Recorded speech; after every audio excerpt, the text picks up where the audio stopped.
Esse é o texto de Gênesis, capítulo 34. Essa é a leitura. Nós vemos aqui o Amor e o Siquém, reis, o rei Amor, o príncipe, filho do rei de Siquém. E nós vemos aqui o Jacó, que deveria voltar de Padã Arã, passar por Betel e ir até Hebrão, aonde morava o pai dele. Ele tinha saído, quando ele fugiu do seu irmão Esaú, ele saiu de Berseba, passou por Betel e foi a Padã Arã. Agora Deus está mandando ele de volta, mas ele não chegou nem até Betel. Ele já parou na cidade chamada Palhoça, Sucote. E depois, logo do lado de Sucote, ele comprou uma lavoura, comprou uma área de terra.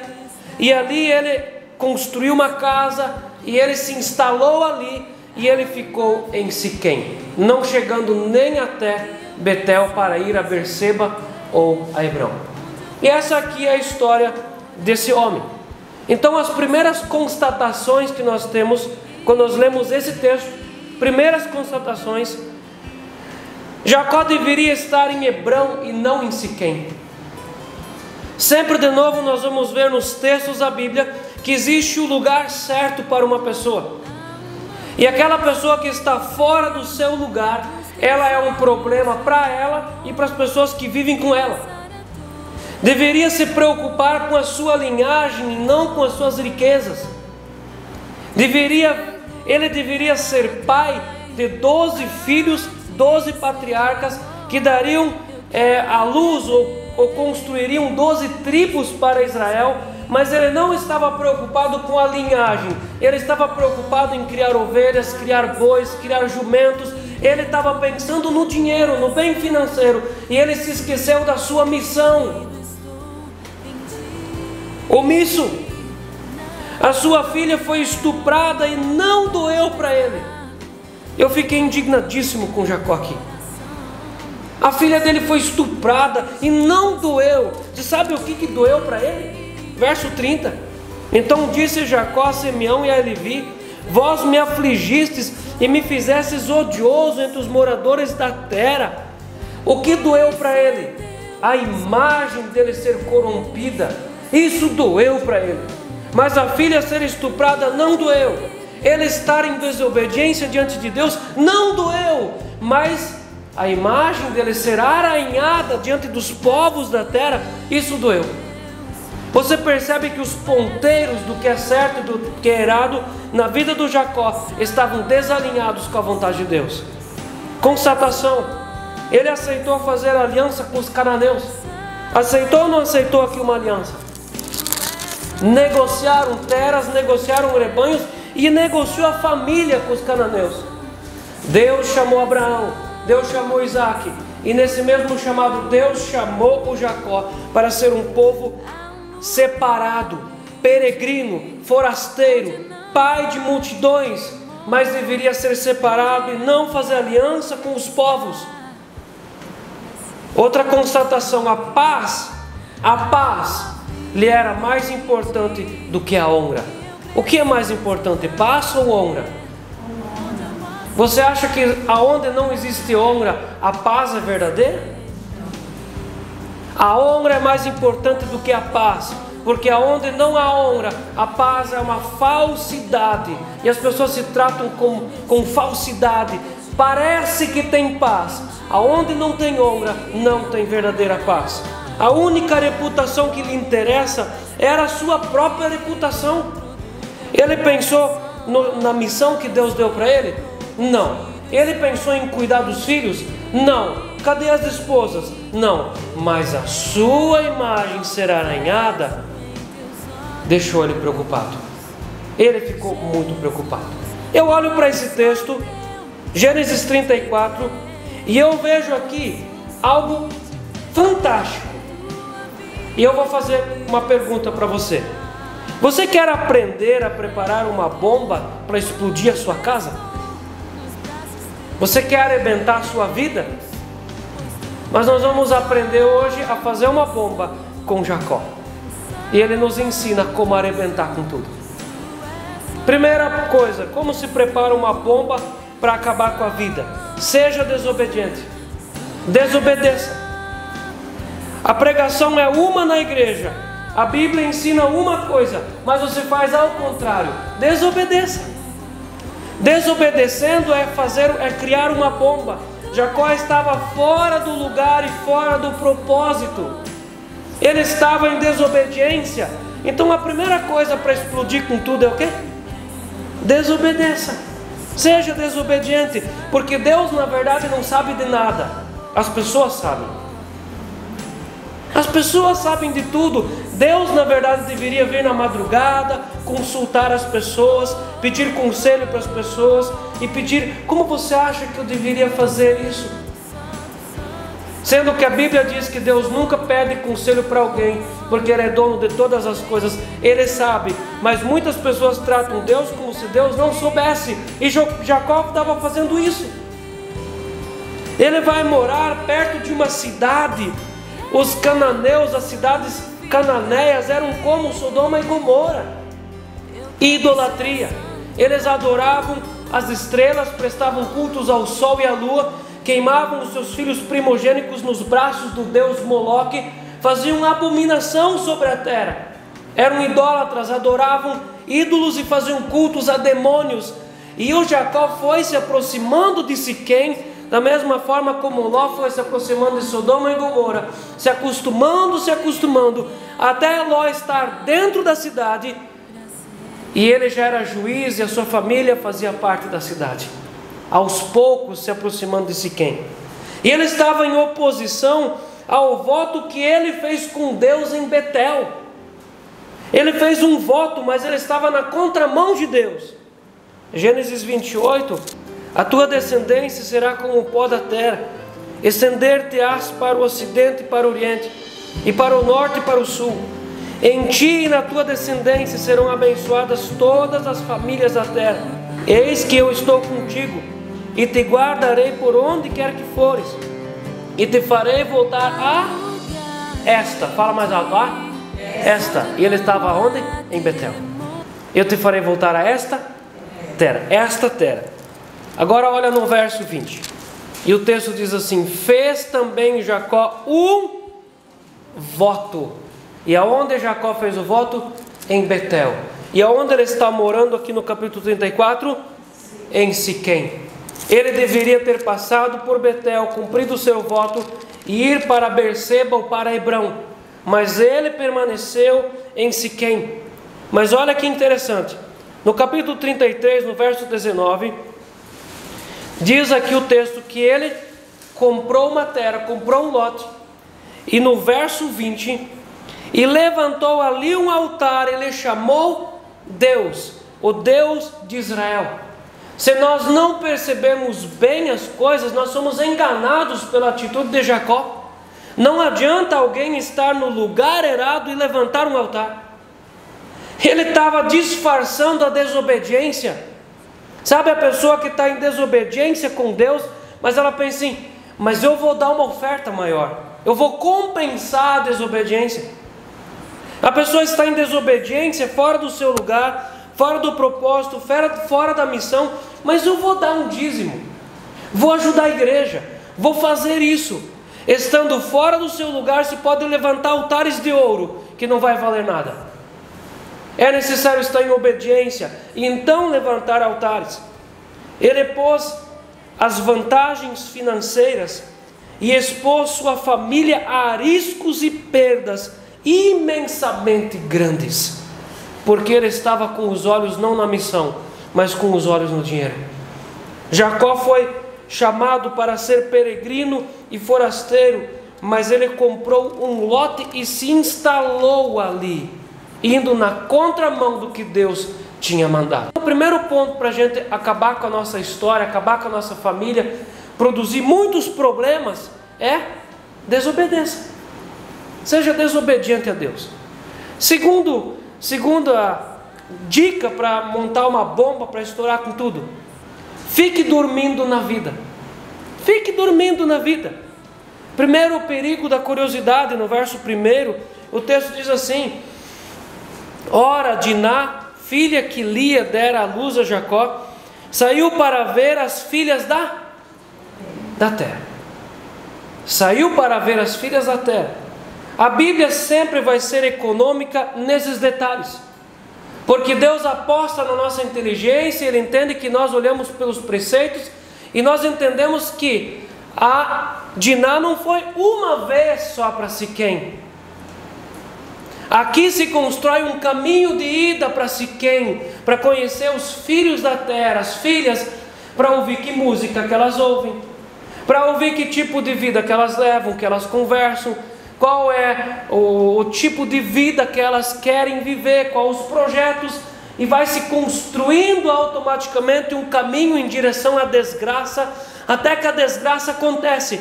Isso se chama de dormir na vida. Ingênua, curiosa, frequentou o lugar errado e andou com pessoas erradas. E quantas pessoas que ficam dormindo na vida? O perigo da ociosidade. Diná era ociosa, não fazia nada. E a ociosidade produz o quê? Uma bomba para acontecer alguma coisa. Perder a vida, perder a missão, perder o entendimento. Fique dormindo na vida. E a pergunta: onde estavam esses pais que não sabiam aonde a filha andava? Onde estavam os pais? Nós vamos ver aqui o Jacó e a mãe e todo o pessoal da família. Eles não viam que a filha ia para Siquém? Será que ela era o Gasparzinho que desaparecia e ninguém via? E assim os problemas entram na casa das pessoas, quando as pessoas ficam dormindo. Quando nós ouvimos uma história: mas a minha filha está grávida, apareceu grávida em casa. Isso aconteceu de um dia para o outro. Isso foi evoluindo, essa história, e muitas vezes a filha dormia com o namorado debaixo do nariz dos pais, e parecia que ninguém via, e de repente a bomba estoura. Então os filhos entram nas drogas e os pais não percebem, nem o cheiro, nem a atitude, não percebem. Às vezes os filhos estão perdidos em tanta coisa, cigarro eletrônico e não sei o que é isso, e os pais não percebem. Eu vejo os pais aqui muito preocupados com a riqueza, com um monte de coisa, e os filhos a filha estava se perdendo, dormindo. E uma pessoa que dorme, ela perde a sua família. Quantas vezes nós temos ouvido histórias assim? O marido conta a história: cheguei em casa e peguei a minha esposa com outro homem na cama. Você acha que isso aconteceu de um dia para o outro? Isso foi evoluindo, e na maioria das vezes esse homem estava dormindo no sono da vida, não percebendo as coisas. Esses pais estavam dormindo. O pastor Warren Wiersbe diz assim: quando desobedecemos ao Senhor, colocamos a nós e aos nossos queridos em perigo.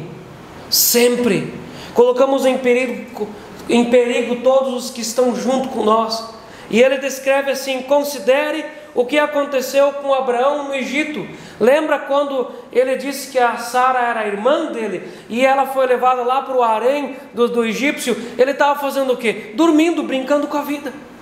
Você lembra depois da história quando a Sara propôs para o Abraão: vamos ter uma barriga de aluguel, vamos pegar a empregada e ela vai engravidar. E o Abraão aceitou isso. Ele estava dormindo, não percebendo o que estava acontecendo. Você lembra de Ló indo e acampando e indo e morando? De repente ele estava em Sodoma e ele não percebeu que toda a casa dele se perdeu.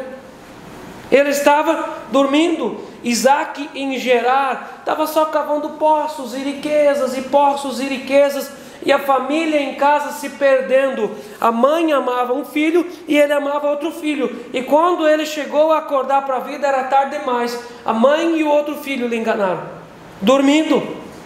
Sansão na Filístia, o que aconteceu com o Sansão? Dormindo no colo da Dalila, dormindo literalmente. Ele saiu do propósito há muito tempo e ele morreu ali girando uma grande pedra de moinhos, porque ele estava dormindo. Ele, Meleque e Noemi, eles saíram da casa do pão, de Belém, casa do pão, e foram para morar em Moabe. Buscar o quê? Riqueza. E lá em Moabe, fora do lugar deles, morreu o marido, morreram os filhos, o Malom e o Quilion. E a Noemi voltou para casa, só ela e uma nora. E Deus não restaurou a história dela, Deus restaurou a história da Ruth. Às vezes demora até que acorda do sono e é tarde demais. Pedro, no pátio do sumo sacerdote, Jesus já não havia dito que ele ia traí-lo? Porque Jesus disse, era para que ele se ligasse, ele poderia sair dessa sanção. Mas ele não saiu, não se atentou, traiu Jesus, e depois ele se atentou e chorou amargamente. Tem dois conselhos fantásticos para estourar com a nossa vida: desobedeça e continue dormindo. Isso trouxe uma desgraça para essa família? Será que um estupro é uma coisa legal para uma família, para um nome? Mas a desgraça não terminou aqui, porque desgraça gera mais desgraça. Então nós vamos ver aqui no nosso texto um outro grande ponto: a receita da desgraça para um príncipe. Desgraça. Ele era príncipe. Quando o Amor, o seu pai, falecesse, ele se tornaria o grande líder da cidade. Ele era um príncipe. Olha a desgraça de um príncipe: um relacionamento desonroso. Ele poderia ter aos pés dele todas as mulheres lindas do reino, mas ele escolheu estuprar a Diná. Um estupro. O verso 2 começa dizendo assim: viu-a Siquém, filho do Heveu Amor, que era príncipe naquela terra, e tomando-a possuiu, e assim a humilhou. Há 4 palavras aqui: viu, tomou, possuiu e humilhou. Diná foi apanhada como uma presa. Ela foi tomada e ela foi forçada a se deitar com o príncipe. E um estupro é um crime sexual hediondo, é violência ao mais íntimo de um ser humano, é tomar à força aquilo que uma pessoa vai entregar apenas por amor, é aquilo que a pessoa vai entregar para quem ela ama, e foi tomado à força, foi violentada.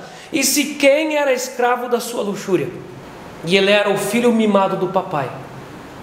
Eu mostro para vocês pelo texto. Quando ele estuprou essa menina, o pai dele o repreendeu. O pai dele era um rei. Ele não deveria ser uma pessoa honrada e repreendido o seu filho, mas o Siquém era o filho mimado do papai, o filho que sempre teve tudo que queria, e o pai sempre dava. O pai nunca repreendeu, nem repreendeu um estupro, em qualquer sociedade do mundo, seja ela a mais perversa possível. Até em Sodoma e Gomorra um estupro era hediondo, não era aceitável. E esse pai aceitou o filho dele estuprar uma mulher, estuprar uma moça virgem. E é uma paixão possessiva. No verso 3, sua alma se apegou a Diná. É uma paixão possessiva, filha de Jacó, e amou a jovem e falou-lhe ao coração.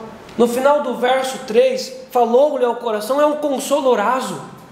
Um homem que estupra uma moça e depois vai consolar. Existe consolo? Isso é um consolo raso. No verso 4, um poder irresponsável. Então disse Siquém a Amor, seu pai: consegue-me essa jovem para a esposa? Você consegue perceber que o filho era mimado?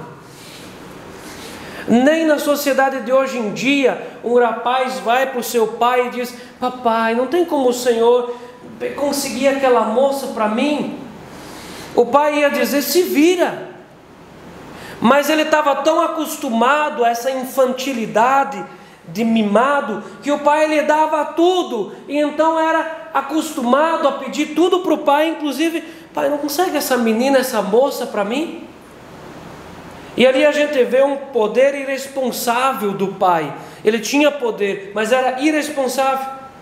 E aqui com certeza era um cativeiro humilhante, porque essa moça ela foi para Siquém, até que o Siquém, o príncipe, a estuprou, e ela não foi deixado ela voltar para casa, ela ficou de refém, porque depois quando os irmãos vão lá, eles resgatam ela, então ela ficou de refém bastante tempo ali.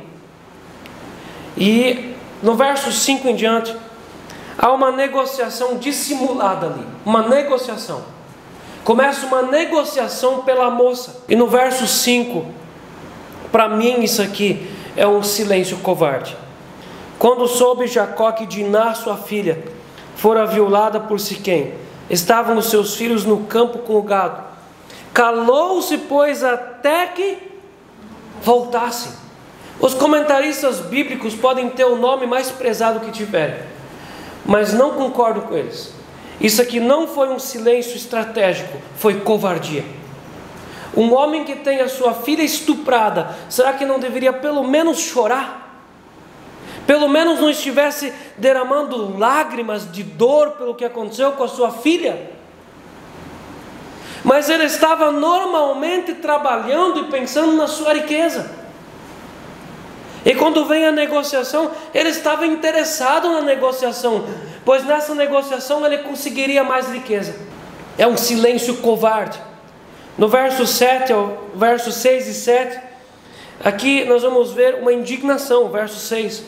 E saiu Amor, pai de Siquém, para falar com Jacó, vindo os filhos de Jacó do campo e ouvindo o que acontecera, indignaram-se muito e se iraram. O pai se indignou, o pai se irou, mas os irmãos se indignaram e ficaram irados, porque isso deve ter doído muito para eles. O verso 8 é um pedido de remediar a situação. Olha o 8: disse-lhe Amor, a alma de meu filho Siquém está enamorado. Você consegue perceber a criancice que tem ali por detrás? A infantilidade do pai e do filho. A alma de meu filho Siquém está enamorada fortemente de vossa filha. Peço-vos que lhe deis por esposa. É certo que naquela época havia essa negociação, mas não dessa forma infantil. Aconteceu um estupro, estava tendo aqui um cativeiro, e o pai não toma providência do que é certo, mas ele continua correspondendo àquele crime que o filho tinha cometido. Amor fala com Jacó sobre a aliança da família, no verso 10: aparentai-vos conosco, dai-nos as vossas filhas e tomai as vossas. Parentela. A proposta é de misturar, miscigenação racial. Enquanto que Deus tinha dado uma ordem para Abraão, de que a geração de Israel teria que ser uma geração santa, e não miscigenada e misturada com outros deuses. Mas a gente vai ver que a verdadeira intenção do Amor não era a família, mas era a riqueza.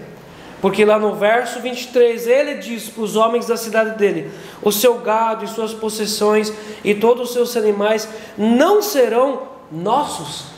O Amor estava com os olhos aonde? Na riqueza. Nenhum pai nem o outro estavam interessados numa mulher aqui, ou na vida de uma pessoa. Eles estavam interessados no gado, na riqueza, na planta. Uma proposta a qualquer preço. No verso 11: e o próprio Siquém disse ao pai e aos irmãos de Diná: ache-eu mercê diante de vós, e vos darei o que? Determinado, a qualquer preço, cheque em branco. Verso 12: majorai de muito o dote do casamento e as dádivas, e darei o que me pedirdes. Dai-me, porém, a jovem por esposa. É um cheque em branco, é aqui a qualquer preço, e nós vamos ver uma trama ardilosa a partir do verso 13. Então os filhos de Jacó, por causa deles haver Siquém violado a irmã Diná, responderam com dolo a Siquém e a seu pai Hamor, e lhes disseram. A palavra que chama a atenção aqui é dolo. Existe diferença entre crime culposo e crime doloso. Culposo é você estar andando lá na rodovia e alguém pula na frente do seu carro, você atropela e mata. É crime? É, mas é culposo. Doloso é quando alguém planeja um crime. Eu vou pegar o meu carro e eu vou andar e eu vou passar por cima daquela pessoa, a minha intenção é matar. É crime, é dolo, é dolo. Aqui havia um dolo, um planejamento de uma vingança. Cuida, tudo aquilo que você faz com ira no coração, com vingança, isso não vem do Senhor. Tudo que se faz com vingança, com ira, isso não vem do Senhor. No verso 19, até o verso 19, não tardou o jovem em fazer isso, porque amava a filha de Jacó e era o mais honrado de toda a casa de seu pai. Propuseram uma circuncisão. Vocês precisam se circuncidar. Se vocês se circuncidarem, nós vamos fazer uma sociedade com vocês, vamos casar com as filhas de Siquém, e as filhas da cidade vão casar com a nossa geração, o gado será de todos, mas vocês precisam se circuncidar. Mas o príncipe estava tão agarrado, tão apaixonado pela Diná, que ele aceitou e topou tudo e colocou todos nesse barco. E vale abrir aqui um parênteses, quando nós lemos a Rebeca era uma moça, uma mulher muito bonita. Você lembra que o texto diz que ela era virgem e linda. Essa família era uma família de mulheres muito bonitas, mulheres lindas. A única que saiu fora desse padrão foi a Lia, que o texto diz que ela não era bonita, ela era vesga. Mas nos parece que todas as mulheres do texto eram muito lindas. A Rebeca era linda, a Raquel era linda, e muito provável que a Diná também era uma mulher muito bonita. Por isso que o príncipe estava tão apaixonado por ela. Mas uma paixão doida. Primeiro, uma desgraça do pai e da mãe não perceber. A filha ia estar onde é que não deveria estar. Todos têm culpa nessa história, todos. Pais, filhos, todo mundo tem culpa. Você consegue perceber o problema de estar no lugar errado? Isso é um problema, estar no lugar errado. E se já não bastasse uma desgraça, está se encaminhando uma outra desgraça. E uma desgraça ainda maior. Do verso 25 em diante, aí todos os homens da cidade se circuncidaram. Aí no 25, ao terceiro dia, quando os homens sentiam mais forte a dor dos filhos, dois filhos de Jacó, Simeão e Levi, irmãos de Diná, tomaram cada um a sua espada e entraram inesperadamente na cidade e mataram os homens todos. A circuncisão era feita no menino ao 8º dia, quando a criança ainda não sente tanta dor e o sangue já coagula.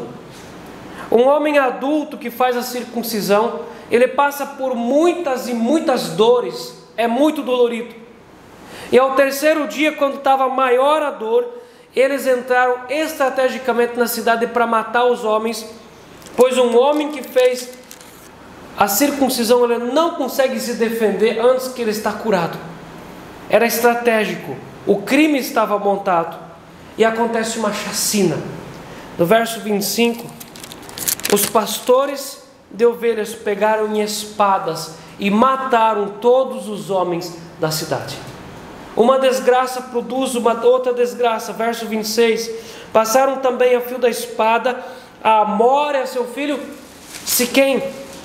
Tomaram a Diná da casa de Siquém e saíram. Ela estava refém na casa do príncipe, estava presa ali. E um resgate foi feito. Eles resgataram a Diná. E no verso 27, uma pilhagem. Sobrevieram os filhos de Jacó, os mortos, saquearam a cidade, porque a sua irmã fora violada. verso 28, 29.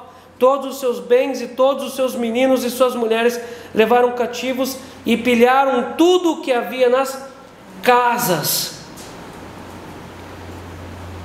Uma desgraça, um estupro. Outra desgraça, assassinos. Pastores de ovelhas se tornam assassinos, porque a ira embebeda o coração e tira as pessoas daquilo que é sereno, daquilo que é justo. E uma pessoa embriagada com a ira faz besteira. 2 pastores se tornaram assassinos. Mas sempre tem o dia que a ficha cai. A ficha caiu. A ficha caiu no verso 30, para quem? Para o Jacó.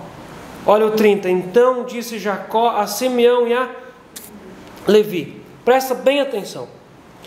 Vós me afligistes e me fizestes odioso entre os moradores da terra, entre os cananeus e os ferezeus. Sendo nós pouca gente, reunir-se-ão contra mim e serei destruído, eu e a minha casa. Que homem preocupado com a sua família. Que homem preocupado com a sua família. Jacó, ele quer paz a qualquer preço. E não existe paz a qualquer preço. Quem quer paz a qualquer preço vai morar no cemitério. Não existe paz a qualquer preço. Aonde existe desonra, a desonra precisa ser resolvida. Por isso muitas vezes a mulher, quando ela confronta o seu marido, porque o marido tem vários costumes errados, vários pecados, é necessário muitas vezes um período de tribulação para as coisas se ajeitarem, para depois vir a paz verdadeira. E quantas vezes na igreja é necessário botar o pé para acabar com a desonra, para um dia ter paz verdadeira. Mas o Jacó, ele queria paz a qualquer preço. Meus irmãos, quantas pessoas vivem debaixo da escravidão, de coisas tristes, e não abrem o coração nem para Deus, nem para o pastor, nem para o conselheiro. Estão ali afomentados debaixo de uma desgraça emocional, mas fazem de tudo para demonstrar que está tudo bem. Você acha que essa pessoa vive bem? E você conversa com essa pessoa, ela diz assim, mas a gente não pode brigar. Paz a qualquer preço não é uma paz verdadeira. O Jacó não teve medo de destruir a sua família se misturando com o mundanismo dos cananeus. Ele teve medo? Quando a Diná visitava as filhas de Siquém, ele teve medo? Não teve medo. Mas agora ele tem medo de morrer pelas mãos dos povos permanentes dali. Ele diz assim, nós temos que cuidar da nossa família quando era tarde demais e um monte de desgraça já tinha acontecido. Ficar dormindo e não se aperceber traz muitas tristezas para a casa de alguém, para uma igreja, para uma família e para um casamento. O Jacó ainda estava querendo paz, mas ele já estava com medo. No verso 31, responderam, aqui o Simeão e o Levi, responderam, abusaria ele da nossa irmã como se fosse prostituta? Tem aqui algum arrependimento? Nenhum arrependimento. Os filhos de Jacó não demonstram nenhum arrependimento, tampouco sentem qualquer remorso pelo que fizeram, impenitentes. O pastor Derek Kidner, ele diz assim, o apaziguador Jacó e os vingadores Simeão e Levi, mutuamente exasperados e dominados respectivamente pelo medo e pelo furor, talvez se vissem equidistantes da verdadeira justiça. Agora precisam fugir, porque o medo bateu outra vez na casa. Jacó é um homem que não consegue obedecer numa boa. Ele precisa estar sempre debaixo de fugir. Olha que interessante. Nós precisamos nos ligar nisso. O Jacó começou a sua história fugindo. Ele não teve que fugir do Esaú? Fugindo. E depois ele não quis resolver a sua situação com o sogro. Ele fugiu. Depois Deus não deu opção para ele, não pôde fugir de Deus. Deus tratou ele. Mas agora nessa situação, Deus tinha mandado ele sair de Padã Arã para ir para Hebrão. Ele foi. Agora quando a água está batendo no nariz, agora ele está com medo. Aí ele quer sair. Aí ele se lembra do chamado de Deus. E tem pessoas que só funcionam debaixo do medo. Tem pessoas que só cuidam da saúde quando o coração palpita. Quando o médico diz, você está com um sério problema, aí tem que cuidar da saúde. Há pessoas que só cuidam da sua vida financeira quando tem uma falência. Aí o medo faz elas se moverem. Tem pessoas que só começam a ler a Bíblia e orar quando as coisas estão terríveis em casa, ela não tem para onde correr, mas ela está movida pelo medo. Deus não quer que você ande pelo medo, Deus quer que você ande por obediência. Mas quem não quer andar pela obediência, precisa experimentar o medo. E o medo não é bom. Olha que interessante. O lugar mais seguro da terra é no centro da vontade de Deus. É o lugar mais seguro da terra. Você pode entender que a mãe do Jacó ensinou o Jacó a fugir, certo? Agora o Jacó está ensinando os seus filhos a fugir. É ou não é geracional? Há muitas coisas que os pais fazem e que os filhos continuam reproduzindo. Cuide com isso. Deixa Deus tratar você. Coloca isso lá na peneira da sua vida e dá uma pesquisada, porque há muitas coisas que as pessoas fazem porque os pais faziam. Jacó é fujão e ele continua se movendo debaixo do medo, e ele vai ensinar os seus filhos a se mover como? Debaixo do medo. E olha que desgraça que entrou dentro dessa casa. Você lembra que o Caim matou Abel? E Deus falou para ele: por onde que você vai andar sobre essa terra, nunca vai ser tirado de sobre você essa marca. O Simeão e o Levi mataram muitos homens. Eles podiam fugir para onde quisessem, nunca seria tirado do nome deles essa marca. Você acha que algum dia foi tirado da alma da Diná a marca que foi colocada nela? Então é muito melhor não dormir, obedecer, do que viver debaixo do medo. Cuida do chamado que Deus mandou você cumprir. Cuida do teu chamado. Meus irmãos, a sua família precisa ser vigiada e colocada aos pés do Senhor. Os pais que são pais de meninas precisam cuidar. Pais de meninos precisam cuidar. Filhos precisam ser vigiados. Filhos precisam ser cuidados. A sua família precisa ser vigiada e colocada aos pés do Senhor todos os dias, para que não entre uma desgraça. Ah, mas depois Jesus perdoa. Sim, mas as marcas ficam. Eu desejo que Deus abençoe você por meio da meditação dessa palavra. E eu creio que muitas coisas nós aprendemos essa noite. Amém.